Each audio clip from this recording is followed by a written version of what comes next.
नमस्कार, जय हिंद। मैं आप लोगों का होस्ट, दोस्त और शुभचिंतक अमित कुमार स्वागत करता हूं आज की शानदार क्लास में। तो कैसे हो आप लोग? आशा करता हूं आप सभी स्वस्थ होंगे, मस्त होंगे और बहुत ही शानदार तरीके से आप लोगों की तैयारी चल रही होगी। यानी कहने का मतलब है धमाकेदार ढंग से आप लोग अपनी तैयारी कर रहे होंगे, क्योंकि आपकी एग्जाम है वो बिल्कुल आपकी तरफ भागी आ रही है। अब बात करें आज की इस क्लास में, तो आज की इस क्लास में अपना जो राजस्थान भूगोल का पहला टेस्ट हुआ था उस टेस्ट के प्रश्नों को हल करने वाले हैं। और बात करें अपने टेस्ट के बारे में, तो ये टेस्ट काफ़ी स्टूडेंट्स ने दिया है, रिजल्ट भी उनका बढ़िया शानदार रहा है। लेकिन कुछ एक अपने पास विश्लेषणात्मक प्रश्न थे, उनमें उन्होंने गलती करी है, तो उन्हीं सभी प्रश्नों को मैं आज आप लोगों को अच्छे से समझाने वाला हूं। और अगर आप लोगों ने अभी तक टेस्ट नहीं दिया है तो आपको वीडियो के डिस्क्रिप्शन बॉक्स में जाना है, वहां पर आपको अपने टेस्ट का लिंक मिलेगा और उस लिंक पर क्लिक करके आप अपना टेस्ट है वो दे सकते हो। तो आज की इस क्लास को शुरू करें इससे पहले आप लोगों से एक बात कहना चाहेंगे, अगर आप हमारे चैनल पे आए हो, हमारे वीडियोस देख रहे हो, वीडियोस पसंद आ रहे हैं,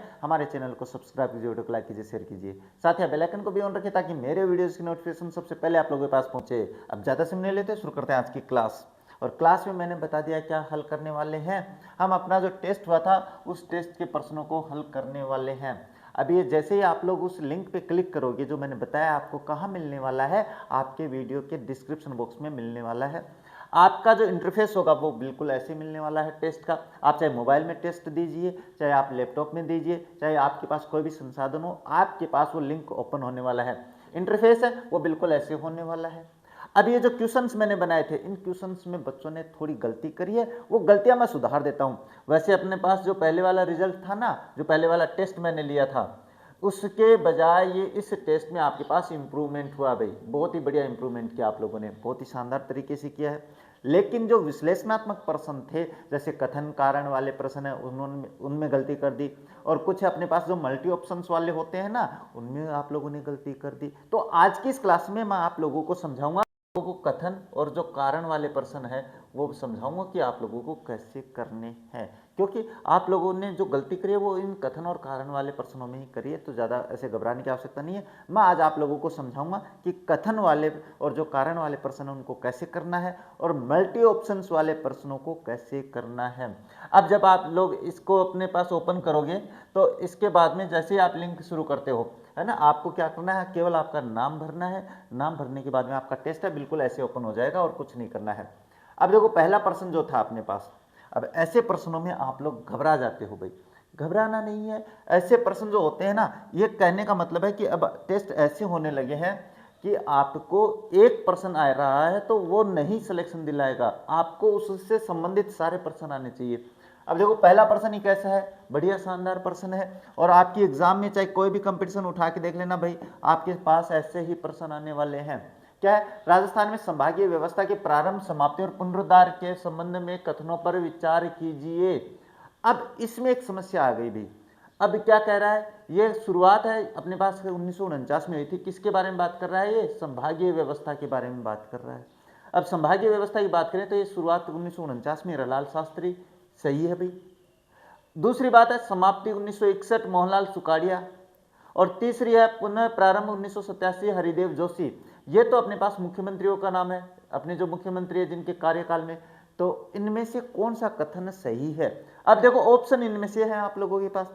तो जैसे ये कह रहा है केवल 1 और 2 सही है, केवल 2 और 3 सही है, केवल 1 और 3 सही है, 1 2 3 4, 1 2 3 सही है। तो मोस्टली बच्चों ने क्या किया, ये आंसर कर दिया भाई, इसमें ये कर दिया, तो ये गलत हो गया क्योंकि आप लोगों ने ढंग से पढ़ा नहीं है भाई।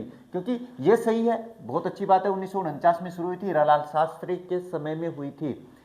ये सही है समाप्ति, जो मुख्यमंत्री है वो तो सही है कि भाई अपने पास जो मोहनलाल सुखाड़िया थे, इनके कार्यकाल में संभागीय व्यवस्था को समाप्त कर दिया। लेकिन ये जो सन है ना यहाँ पे, ये गलत कर दी अपने यहाँ पे। तो इसका मतलब ये तो गलत हो गया और 1 और 3 जो था वो सही हो गया। तो आपके पास ऑप्शन ये सही होना चाहिए था, है ना। तो ये आपके पास कब सही होता, अगर यहाँ पे अपने पास 1962 दे देता तो सही हो जाता। क्योंकि संभागीय व्यवस्था जो समाप्त हुई थी, समाप्त की थी मोहनलाल सुखाड़िया ने, वो 1962 में करी थी। तो मोस्टली बच्चों ने ये उत्तर कर दिया, तो ये नहीं होना चाहिए था। अच्छा नेक्स्ट प्रश्न पढ़े, तो नेक्स्ट प्रश्न क्या है, देखो नए संभागों के गठन और जिलों के पुनर्गठन के बारे में सही विकल्प का चुनाव कीजिए। अब इसमें बात करते हैं, देखो 19 नए जिले और 5 नए संभागों की घोषणा की गई। इसके बाद 19 नए जिले और 3 संभागों बांसवाड़ा, पाली और सीकर की घोषणा की गई थी। सूचना 15 अगस्त 2023 को जारी हुई और अब कुल 12 संभाग है। इसमें बात करें राम लुभाया समिति का गठन 21 मार्च 2021 को किया गया था। तो ये अपने पास इसमें केवल एक ऑप्शन सही है, और वो ऑप्शन कौन सा सही है, ये सही किया है भाई। जब अपने पास घटन अपने ये तो अपने पास क्या है, जो संभाग्य इनको हटा दिया गया, दोबारा अपने पास समिति बिठाकर। मैं बता रहा हूँ कब की बात कर रहा है, नए संभागों के गठन के समय जब घोषणा की गई तो ये बताया गया कि 19 नए जिलों को जोड़ा जाएगा और 3 नए संभाग बनाए जाएंगे, लेकिन बाद में इनको बदल दिया गया था। तो ये बात ध्यान में रखनी है आप लोगों को, तो ये आपका आंसर हो जाता है। इसके बारे में बात करें तो नेक्स्ट प्रश्न की बात करें तो क्या है, राजस्थान के छठे संभाग के रूप में अजमेर के गठन के संबंध में कौन सा तथ्य पूर्णतः सटीक है। बढ़िया प्रश्न है। कैसे, क्योंकि अपने पास छठे संभाग के रूप में अजमेर की बात कर लेते हैं। तो देखो इसके बारे में बात करते हैं, प्रश्नों को आपको आना जरूरी है, यानी कहने का मतलब इसके बारे में डिटेल पता होनी जरूरी है, तभी तो सही होगा। अब आप लोग पहले वाला जमाना नहीं रहा है कि आपके 4 ऑप्शंस में से एक सही मिलेगा, नहीं। अब आपको चारों ऑप्शंस आने भी चाहिए कि आपका ऑप्शन ए गलत क्यों है, ऑप्शन बी गलत क्यों है, ऑप्शन सी गलत क्यों है। जब आपको इनके गलती का कारण पता होता है तब जाके आपका डी ऑप्शन है वो सही होता है। आपको ऐसे लगता है कि अपने पास कुछ खाने पीने की सामग्री है जो बस उठाई खा ली, ऐसा कुछ नहीं है। अब ऐसा जमाना नहीं रहा है, अपने पास कंपटीशन बहुत ज़्यादा हो गया है। तो तैयारी आपको कहते हैं ना कि जब आप गीदड़ के शिकार पे जाओ तो आपको शेर के हथियार है वो साथ में रखना जरूरी है। याद रख लेना मेरी बात को। अच्छा, इसमें देखें अजमेर को 1987 में जयपुर से अलग कर राजस्थान का छठा संभाग बनाया गया। अजमेर को 1962 में ही संभाग घोषित कर दिया गया था। अजमेर 2005 में राजस्थान का छठा संभाग बना था और अजमेर को संभाग बनाने की घोषणा वसुंधरा राजे द्वारा की गई थी। तो इसमें ये सारे ऑप्शन गलत है, ये आपके पास हो जाएगा। इसमें आपके पास ऑप्शन कौन सा होगा, ऑप्शन ये सही होगा भाई। क्या है, अजमेर को 1987 में जयपुर से अलग कर राजस्थान का छठा संभाग बनाया गया था।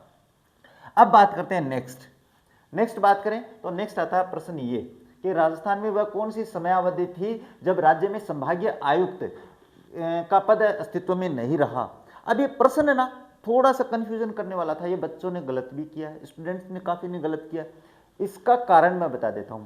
अब मोस्टली जो स्टूडेंट्स थे उन्होंने संभागीय आयुक्त देख लिया भाई, ये पद कब अस्तित्व में आया और कब नहीं रहा।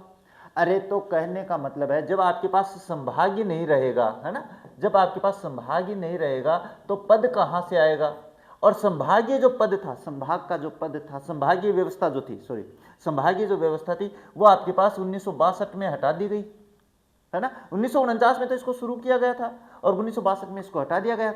और ये कब तक रहा, ये 1987 तक रहा भाई। तो 1987 में जैसे हरिदेव जोशी आए उन्होंने संभागीय व्यवस्था को पुनः शुरू किया। तो इस अवधि के दौरान क्या है, संभागीय आयुक्त की आवश्यकता ही नहीं पड़ी। आयुक्त की आवश्यकता कहां से पड़ेगी, जब अपने पास संभागीय व्यवस्था ही नहीं है तो पद कहां से रखना है। तो यह गड़बड़ी आप लोगों ने कर दी है, आप लोगों ने दिमाग नहीं लगाया, इसलिए गड़बड़ी हो गई भाई। तो आपके पास हो जाएगा 1962 से 1987 तक। तो बस ऐसे टिक करते चलो, आपका रिजल्ट भी बढ़िया शानदार, आपको सारी बातें पता चलेगी अपने टेस्ट में, ऐसा कुछ नहीं है रे, हर चीज पता चलेगी। आप अपनी एक्यूरेसी देखोगे, आप अपना रिजल्ट देखोगे तो पता भी चलेगा, है ना। आप लोगों ने देखा भी है, जिन्होंने नहीं देखा मैं उनकी बात कर रहा हूं। अच्छा, ये प्रश्न क्या कह रहा है, 4 जून 2005 को गठित राजस्थान के 7वें संभाग भरतपुर के संदर्भ में गलत कथन को पहचानिए। और ऐसे प्रश्नों में आपके पास दिक्कत हो जाती है भाई। अब 3 तो सही है और 1 गलत है और ये अनुत्तरित है, इसकी तरफ तो आना ही नहीं है। आप मेरी क्लास देखते चलो, मैं यहाँ तक आने ही नहीं दूंगा, क्योंकि प्रश्न मेरे बड़ी शानदार बनाने वाला हूँ। मैं राजस्थान भूगोल की गारंटी लेता हूँ, अंग्रेजी की मैं गारंटी ले रहा हूँ और हिंदी की क्लासेज आप लोगों के लिए आ ही रही है, तो फिर घबरा क्यों रहे हो। हिंदी की क्लासेज भी शानदार आने वाली है। तो एलडीसी का सपना तो पूरा हो सकता है भाई, पैसे दिए बगैर हो सकता है। कुछ एक आपकी तैयारी, कुछ एक मैं आप लोगों के साथ हूँ, तो ये ध्यान में रखना। अच्छा, इसमें बताएं तो ये मुख्यमंत्री वसुंधरा राजे के कार्यकाल में बनाया गया था, सही बात है भाई। वसुंधरा राजे जब अपने राजस्थान की मुख्यमंत्री बनी थी तो उन्होंने 7वें संभाग की घोषणा करी थी भरतपुर के रूप में, है ना। इसके बाद यह राजस्थान का 7वां संभाग बना था, सही बात है। वर्तमान में 2024 की अधिसूचना के बाद राजस्थान में संभागों की कुल संख्या 10 हो गई है और भरतपुर संभाग के गठन से पूर्व राजस्थान में 6 संभाग थे। तो तो ये तो बहुत सरल प्रश्न था भाई, क्योंकि अपने पास है 2000, ये तो सही है भाई कि अपने पास 2024 की अधिसूचना के बाद राजस्थान में, लेकिन नहीं, ये जो अपने पास जो संभाग है उनमें अपने पास जो 3 जोड़े गए संभाग थे, कौन से 3 जोड़े गए संभाग थे, उनको हटा दिया गया है। हटा दिया तो अपने पास संभागों की संख्या 7 ही रह गई है, तो ये हो जाता है यहाँ पे गलत, और आपका ऑप्शन है यही हो जाता है इसमें कि ये ऑप्शन सी है, ये गलत हो गया भाई। अच्छा, ये प्रश्न भी बढ़िया शानदार है, बढ़िया प्रश्न है, इसमें भी गड़बड़ी कर दिया आप लोगों ने। अब देखो इतना सरल प्रश्न है, अगर ये गड़बड़ी करोगे तो कैसे काम चलेगा। क्या है, सूची 1 घटना को सूची 2 वर्ष से सुमिलित करना है आप लोगों को। अब जैसे ही आपके पास सुमिलित करने का आता है, आपकी आधी जान तो वैसे ही निकल जाती है, अरे मैच करने वाले आएंगे, अरे तो मैच इतना घबराने की क्या आवश्यकता है, मेरे तो ये नहीं समझ में आती। जब आपको पता है कि संभागीय व्यवस्था का प्रारंभ कब हुआ था भाई, 1949 में हुआ था, ये लो। बाद में क्या है, संभागीय व्यवस्था की समाप्ति कब हुई थी, 1962 में हुई थी, ये लो। इसके बाद संभागीय व्यवस्था का पुनरुद्धार कब हुआ था, पुनरुद्धार भाई 1987 में हरदेव जोशी के समय हुआ था। और भरतपुर संभाग कब बना, 2005 में बना, अभी पढ़ के आए हैं।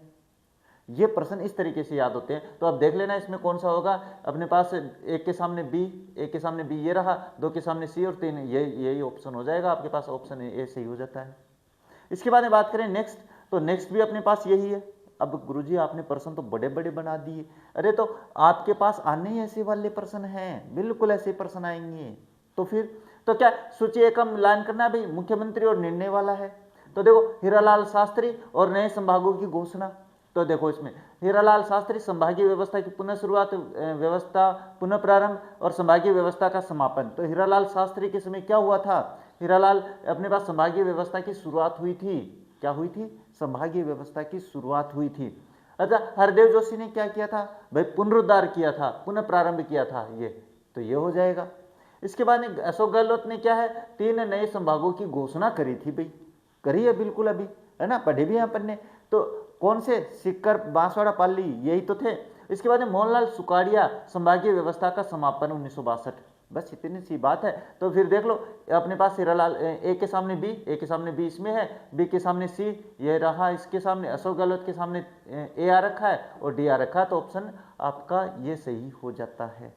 अब इसके बाद में बात करें नेक्स्ट, तो नेक्स्ट क्या प्रश्न दिया हुआ है कि सर आपने तो बढ़िया प्रश्न बना दिए। अब ये देखो सूची 1 का समिति अधिसूचना क्या है, समिति अधिसूचना को सूची 2 दिनांक से पुनः सुमिलित करना है। तो राम लुबाया समिति का गठन कब हुआ, इसके बाद नए संभागों की घोषणा कब हुई थी, और नए जिलों की अधिसूचना कब हुई थी, और अपने पास जिलों का पुनर्निर्धारण कब की थी। तो इसमें बात करें तो देखो ये जो राम लुबाया समिति है, इसका गठन आपके पास ये सही है भाई, 21 मार्च 2022 को किया गया था। नए संभागों की घोषणा 17 मार्च 2023 को की गई थी, 24 में इसको बाद में हटा दिया गया था, है ना। वहाँ पे अपने पास जो 3 जो संभाग बनाए थे वो हटा दिए थे। इसके बाद नए जिलों की जो अधिसूचना है वो 5 अगस्त 2023 को की गई थी, और जिलों का पुनर्निर्धारण है 28 दिसंबर 2024 को किया गया था। ये पुनर्निर्धारण में बात क्या है कि अपने पास जो संभाग थे उनको हटा दिया, जो जोड़े गए थे। तो इसमें आपके पास ये जो ऑप्शन है ना, ये जो ऑप्शन है ये आ जाता है, 1 के सामने 1, बी के सामने 2, यानी जो अपने आमने सामने वही हो जाता है। अच्छा, इसके बाद में बात करें क्या है, सूची संभाग को सूची 2 श्रेणी से सुमिलित करना है। देखो क्या है, अजमेर की बात कर लेते हैं। अजमेर की बात करें तो ये कौन सा संभाग था भाई, ये 6ठा संभाग था, ये लो। भरतपुर की बात करें तो ये 7वां संभाग था, ये कर लो। इसके बाद में सीकर, पाली, बांसवाड़ा, ये 2023 में घोषित नए संभाग थे, और ये अपने पास जोधपुर, प्रारंभिक 5 संभाग थे भाई। तो बस अपना ऑप्शन देख लो भाई, 1 के सामने आपके बी हो जाता है, 1 के सामने बी, 1 के सामने कहाँ पे, ये अजमेर के सामने सी है भाई, 1 के सामने सी ये रहा इसमें, और 2 के सामने ए ये रहा, और 3 के सामने बी ये रहा, और ये रहा। तो ऑप्शन आपका यही सही हो जाता है। इस तरीके से आपको प्रश्न करना था। इसके बाद में बात करें नेक्स्ट क्या दिया हुआ, प्रश्न 10 है, समय काल को सूचित विवरण से सुमिलित करना है। क्या है, 1949 ए संभाग जिलों की संख्या बढ़ी, 1962 में 5 नए संभाग और 25 जिले, और 2024 कुल 7 संभाग और 41 जिले। तो अब इसमें बात करते हैं।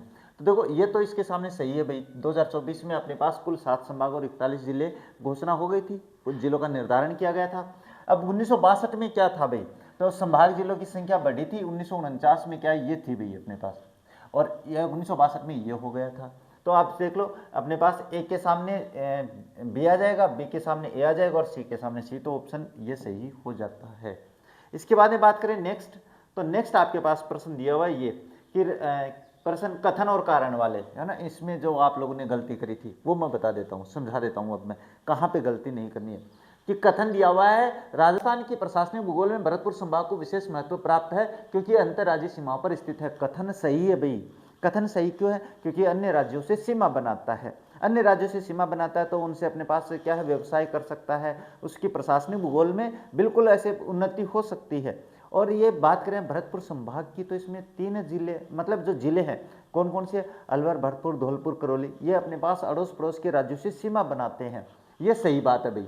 अब बात करें, भरतपुर संभाग एकमात्र ऐसा संभाग है जो उत्तर में पंजाब और पूर्व में उत्तर प्रदेश और दक्षिण पूर्व में मध्य प्रदेश के साथ अपनी भू सीमा साझा करता है। अब मोस्टली बच्चों ने ये आंसर कर दिया भाई, ये किया है, ज़्यादातर ने यही किया है। लेकिन बात करें इसमें आप लोगों ने थोड़ी सी ध्यान दे देते तो ये जो पंजाब है ना, ये जो पंजाब है ये आपके पास यहाँ पे हरियाणा होना चाहिए था। पंजाब के साथ ये सीमा नहीं बनाता है, ये इनके साथ बनाता है हरियाणा, उत्तर प्रदेश और मध्य प्रदेश। संभाग की बात कर रहा हूँ मैं, भरतपुर जिले की नहीं।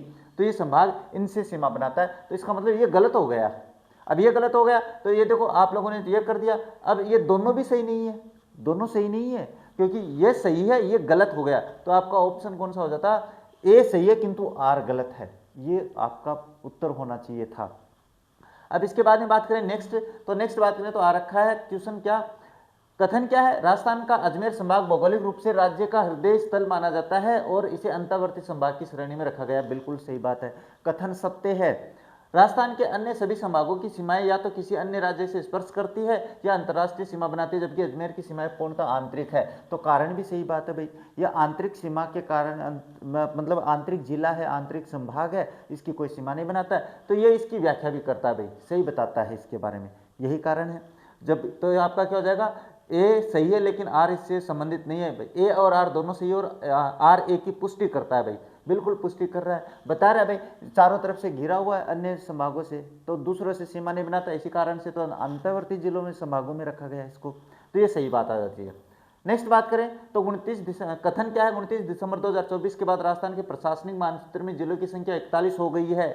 बिल्कुल सही बात है, कथन सही है, ये कोई गलत नहीं है। निष्कर्ष क्या निकल रहा है, प्रशासनिक सुगमता के लिए राज्य सरकार द्वारा समय समय पर किए गए नए पुनर्गठन के कारण राजस्थान में जिलों की संख्या 1956 में 26 जिलों से बढ़कर आज 41 पहुंच गई है। बिल्कुल, ये इसकी व्याख्या भी करता है भाई। जब सरकार को आवश्यकता होती है कि भाई अपने पास ये क्षेत्र बड़ा हो गया है, अब एक जो जिला परिषद है, एक जो अपने पास IAS अधिकारी है, वो इसको नहीं संभाल सकता, तो उसके 2 जिले बना देते हैं, यानी काम का बंटवारा कर देते हैं, और ये समय समय पर होता है। तो निष्कर्ष भी सही है भाई और कथन भी सही है। तो क्या होता है, ए सही है और आर उसका तार्किक निष्कर्ष है। बिल्कुल सही बात है भाई, तार्किक निष्कर्ष दे रहा है ये इस कारण से। नेक्स्ट बात करें तो क्या है, कथन क्या है, 1 नवंबर 1956 को जब राजस्थान का विधिवत पुनर्गठन हुआ तब राज्य में कुल जिलों की संख्या 26 थी। बिल्कुल सही बात है, कोई दौरा नहीं है इसमें। निष्कर्ष क्या है, 1956 के बाद 2008 तक से लेकर 8 तक राजस्थान में केवल 7 नए जिले जोड़े गए, जिसमें से जिलों की संख्या 33 हो गई है। तो 2008 तक की बात करूं तो बिल्कुल सही बात है, ये इसकी निष्कर्ष सही बता रहा है, ये बिल्कुल बता रहा है। 56 में अपने पास 26 जिले थे, उसके बाद में क्या है, अपने 7 नए जिलों का पुनर्गठन किया गया भाई, और वो 33 हो गई थी 2008 तक, बिल्कुल 33 थी। अब जाके अपने पास फिर पुनर्गठन हुआ है, अब जाके अपने पास 2024 में जब पुनर्गठन हुआ था तो जिलों की संख्या 41 हो गई। तो दोनों सही है भाई और ऐतिहासिक रूप से सत्य है दोनों बातें। ये क्लास बड़ी प्रश्न जो मेरे हैं ना बहुत शानदार होने वाले रहे आप लोगों को। हाँ, आप लोगों के लिए मैं क्या बोल देता हूँ बीच बीच में, है ना, हाँ मेरी बातों को ध्यान से समझना। प्रश्न क्या है, नवीन जिलों का उनके मूल जिले के साथ मिलान कीजिए। बढ़िया प्रश्न है। बालोतरा बाड़मेर से है, डीडवाना कुचामन नागौर से है, और खेरतल और तिजारा है वो अलवर से है। तो बस कहाँ पे है, एक के सामने 2 और बी के सामने 1, और ये रहा आपका ऑप्शन। ये तो बहुत ही सरल था। इसके बाद में बात करें जिलों के गठन की तिथियों का सही मिलान कीजिए। बिल्कुल कर देते हैं। तो देखो आपके पास ये जो 12 है ये तो यहाँ पे है, सॉरी धौलपुर है ये तो यहाँ पे है, 12 यहाँ पे है, और ये दोनों एक में ही है। तो देख लो भाई दोनों के सामने 12 के सामने 1 होना चाहिए, यानी इसके सामने 12 जो है, सॉरी धौलपुर के सामने 2 होना चाहिए, एक के सामने 2, एक के सामने 2, इन दोनों में है। तो ये देखो अपने पास यहाँ पे आपका ये ऑप्शन सही हो जाता है। तो ये अपने ये दोनों तो सही है भाई, और ये भी अपने पास सही है, तो ये थोड़ा सा गड़बड़ी में हो गया, इसलिए ऐसा नहीं है। इसके बाद में बात करें नेक्स्ट, समितियों का मुख्यमंत्री के कार्यकाल से मिलान कीजिए। तो इसमें बात करें तो क्या दिया हुआ है, GS संधू कमेटी, प्रमेश चंद्र कमेटी, राम लुबैया कमेटी और ललित के पवार समिति। तो ललित के आपको ऐसे नहीं याद आ रहा है तो अपनी जो 2024 वाली ये इसमें आएगा भाई, है ना। तो इसमें देखेंगे तो ये किस में दिया हुआ है, डी के सामने एक, ये रहा, इस दोनों में एक दिया हुआ भाई। तो ये आपका ऑप्शन कौन सा है। फिर अपने पास अशोक गहलोत की बात करें तो GS संधू कमेटी थी, तो 4 के सामने एक है क्या इसमें, 4 के सामने, डी के सामने ये रहा। तो आपका ऑप्शन ये सही हो जाता है, एक के सामने 4, बी के सामने 3, सी के सामने 2 और ये। तो ये आप देख लेना भाई, कर सकते हो अब। अच्छा इसके बारे में बात करें नेक्स्ट, तो नेक्स्ट क्वेश्चन बढ़िया आ गया सर। अच्छा जिलों का उनकी भौगोलिक आकृतियों के साथ मिलान कीजिए। तो ये तो बिल्कुल बहुत ही सरल है भाई। जोधपुर जो मयूराकार का है वो जोधपुर है, सीकर अनियमित बहुभुजाकार है, जैसलमेर बत्तकाकार है और करौली है चंद्राकार है। तो ये एक के सामने एक और बी के सामने बी, या ये जो सामने है वो आपका आंसर हो जाएगा। तो आंसर जो है वो ये हो जाता है 1 2 3 4, सॉरी ये नहीं 1 2 3 4 ये। अब इसके बाद में बात करें नेक्स्ट, तो नेक्स्ट दिया हुआ है नवगठित जिलों का उनके गठन के वर्ष के साथ मिलान कीजिए। तो बिल्कुल बता देते हैं। इसमें बात करें तो धौलपुर मैंने बताया था 1982 है भाई, धौलपुर कहाँ है 1982 है, 12 1991 है। और इसके बाद में देख लो आप लोग और कहाँ पे मिल रहा है। तो देखो ये जो हनुमानगढ़ है 1970, इसमें पहले देखते हैं धौलपुर के सामने 2, तो ए के सामने 2 इसमें दिया हुआ है, इसमें दिया हुआ है, और बी के सामने 3, तो इसमें बी के सामने 3 इसी में दिया हुआ। तो ये रहा आपके पास ऑप्शन। और ये जो सी है ये 1997 हो गया, हनुमानगढ़ 1994 हो गया। तो ये हो जाता है। इसके बाद में बात करें नेक्स्ट, तो नेक्स्ट है राजस्थान के प्रशासनिक पुनर्गठन से संबंधित अधिकारियों सदस्यों का मिलान करें जून 2024 समिति के संदर्भ में। तो देखो बता देता हूँ, थोड़ी सी गड़बड़ी हो गई है। वैसे ये तो अपने पास क्या संयोजक है, बाकी सारे सदस्य हैं, तो ये ऑप्शन वाला नहीं होना चाहिए था। मैं इस क्वेश्चन को रिमूव कर दूंगा, चिंता मत करो आप लोग। इसके बाद में बात करें क्या है, प्रतापगढ़ जिले के गठन में शामिल तहसीलों का मूल जिलों के साथ मिलान कीजिए। अब बात करते हैं, ये प्रश्न ठीक है भाई, बढ़िया प्रश्न है कि जब प्रतापगढ़ का अपने पास क्या हुआ था, निर्माण किया गया था, नया जिला बनाया गया था, तो कौन से जिले की कौन सी तहसील को लिया गया था ये बताना है। तो दरियावाद, छोटी सादड़ी आपके पास चित्तौड़गढ़ से ली गई थी, पीपल खूंट है वो बांसवाड़ा से लिया गया था, और दरियावाद है वो देवपुर से लिया गया था। तो बस इतना सही तो करना था। तो ए के सामने 2 देखो इसमें है, बी के सामने 1 इसमें, और सी के सामने 3 इसमें, तो ऑप्शन ये सही हो जाता। इसके बाद में बात करें नेक्स्ट, तो नेक्स्ट क्या दिया हुआ है, कथन दिया हुआ प्रतापगढ़ को राजस्थान का 33वां जिला घोषित किया गया था। बिल्कुल सत्य बात है, बिल्कुल कथन सही है। इसका गठन उदयपुर, चित्तौड़ और डूंगरपुर जिलों की विशिष्ट तहसीलों को मिलाकर किया गया था। इसमें आ जाती है गड़बड़ी हो जाती है। मोस्टली बच्चों ने ये कर दिया कि सही व्याख्या करता है, ये सही व्याख्या करता, आप लोगों ने ये किया है, ये नहीं है। इसमें एक गड़बड़ है, इसमें ये जो डूंगरपुर है ना, इसकी जगह बांसवाड़ा होता तो तो आपका आंसर है वो सही हो जाता, थारा आंसर हो जाता है सही, था का आंसर हो जाता, बांसवाड़ा हो जाता। लेकिन अब यहाँ पे जो दूसरा जो है वो तो गलत ही हो गया है, तो फिर आप ये भी नहीं कर सकते क्योंकि दोनों सही है ही नहीं, है ना। लेकिन यहाँ पे बांसवाड़ा होता तो दोनों सही है और आर एक की सही व्याख्या करता है, तब तो आपका आंसर सही था। लेकिन इसमें क्या डूंगरपुर आ गया, और डूंगरपुर आ गया तो आपका ऑप्शन ये हो जाएगा ए सही और आर गलत है, ये आंसर होना चाहिए था। इसके बाद में बात करें क्वेश्चन नंबर नेक्स्ट है, धौलपुर जिले का अस्तित्व 1982 में आया, जिसे पहले भरतपुर जिले से अलग किया गया था। बिल्कुल कथन सही है, ये बिल्कुल सही कथन है। धौलपुर का प्राचीन नाम धावलगिरी था और ये राजस्थान के पूर्वी भाग में उत्तर प्रदेश व मध्य प्रदेश की सीमाओं से सटा हुआ है। अब इसके बारे में बात करें तो पहले ये जो कारण है ना, ये कारण थोड़ा सा ऐसे बताता है, लेकिन इसमें आप सही व्याख्या कर सकते हो। इसको कैसे कर सकते हैं कि भाई अस्तित्व में ये आया था, और ये जो कारण बता रहा है कि धौलपुर का प्राचीन नाम धावलगिरी था और ये राजस्थान के पूरी भाग में उत्तर प्रदेश और मध्य प्रदेश की सीमाओं से सटा हुआ था। इस कारण से क्या है, इसको एक अलग जिला है वो बनाया गया था। तो अपन इसको यही मानेंगे कि ए सही है और ए और आर दोनों सही है, और अपने पास आर ए की सही व्याख्या करता है। इसके बाद में बात करें क्वेश्चन नंबर नेक्स्ट है, राजस्थान सरकार ने जून 2024 में नवगठित 17 जिलों और 3 संभागों की समीक्षा हेतु एक मंत्रिमंडलीय उप समिति का गठन किया। बिल्कुल सत्य बात है, कोई दो राय नहीं है। इस समिति में योगेंद्र पटेल को शामिल किया गया था, जो समीक्षा प्रक्रिया की अध्यक्षता कर रहे थे। ये अपने पास ए सही है और आर गलत है भाई इसमें। अब इसमें जो योगेंद्र पटेल है इनको शामिल नहीं किया गया था। ये समीक्षा प्रक्रिया की अध्यक्षता है वो हमारे जो मुख्यमंत्री है श्री भजनलाल जी शर्मा वो कर रहे थे। तो ये अपने पास ए सही और आर गलत हो जाता है। बात करें नेक्स्ट, तो नेक्स्ट बात करें तो आता है राजस्थान के कुछ जिले ऐसे हैं जिनका मुख्यालय उनके तहसील के नाम से अलग है, जैसे राजसमंद, बिल्कुल सत्य कथन है भाई, है ना। और कारण क्या है, निष्कर्ष क्या निकलता है, राजसमंद जिला मुख्यालय का नाम राजानगर या राजनगर एक ही बात है भाई, जिसके कारण यह जिले के नाम से जिला मुख्यालय न होने की श्रेणी में आता है। बिल्कुल सही बात है, निष्कर्ष भी सही है और कथन भी सही है, दोनों एक ही सही बात है। ये कथन ए और निष्कर्ष आर दोनों सत्य है और आर एक ही सही तार्किक आधार है, बिल्कुल सत्य बात है ये। तो ये हो जाता है। अब नेक्स्ट बात करें तो आता है क्वेश्चन नंबर 26, 12 जिला पहले कोटा जिले का हिस्सा था जिसे 1991 में अलग किया गया था, बिल्कुल सत्य बात है, इसमें दो राय नहीं है भाई, कथन सही है।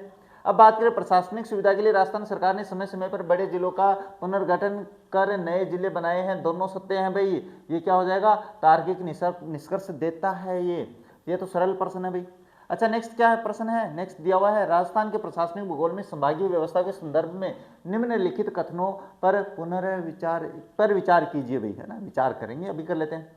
विचार करें तो क्या है, अजमेर संभाग राजस्थान का एकमात्र अंतर्वर्ती संभाग है जिसकी सीमा किसी भी अंतर्राज्यीय सीमा को स्पर्श नहीं करती है, बिल्कुल सत्य बात है। भरतपुर संभाग जो पहले जयपुर और कोटा संभागों के हिस्सों से बना था, वर्तमान में 3 राज्यों हरियाणा, उत्तर प्रदेश और मध्य प्रदेश के साथ सीमा बनाता है, ये भी सत्य बात है। प्रशासनिक दृष्टि से किसी भी संभाग की अंतर्वर्ती स्थिति उसकी भौगोलिक स्वायत्तता को कम कर देती है, ये गलत कथन है भाई। नहीं, ये क्या कह रहा है कि प्रशासनिक दृष्टि से किसी भी संभाग की अंतर्वर्ती स्थिति का मतलब वो किसी दूसरे राज्य से सीमा नहीं बनाता, जैसे अजमेर है। अब अजमेर की अंतर्राष्ट्रीय सीमा होने से क्या उसकी भौगोलिक स्वायत्तता में कमी आती है, नहीं कमी कर पाता है, बिल्कुल नहीं कर पाता है। ये तो बस एक अपने पास से मिथ्या हो गई भाई, ये गलत हो गया। और इसमें आपके पास सभी ने 1 2 3 किया था, तो मैं बता देता हूँ इसमें 1 और 2 सही है, बाकी ये तीसरा ऑप्शन गलत है। स्वायत्तता को कम नहीं किया जाता है, अरे कहने का मतलब है, मैं ये बताता हूँ, अपने राज्य में ये जो राज्य है, ये जो जिला है, ये किसी से सीमा नहीं बनाएगा किसी राज्य से, तो क्या इसकी स्वायत्तता में कमी आ जाएगी, नहीं। इसके व्यवसाय में, इसके व्यापार में कमी आ जाएगी, नहीं आएगी। तो यही होता है।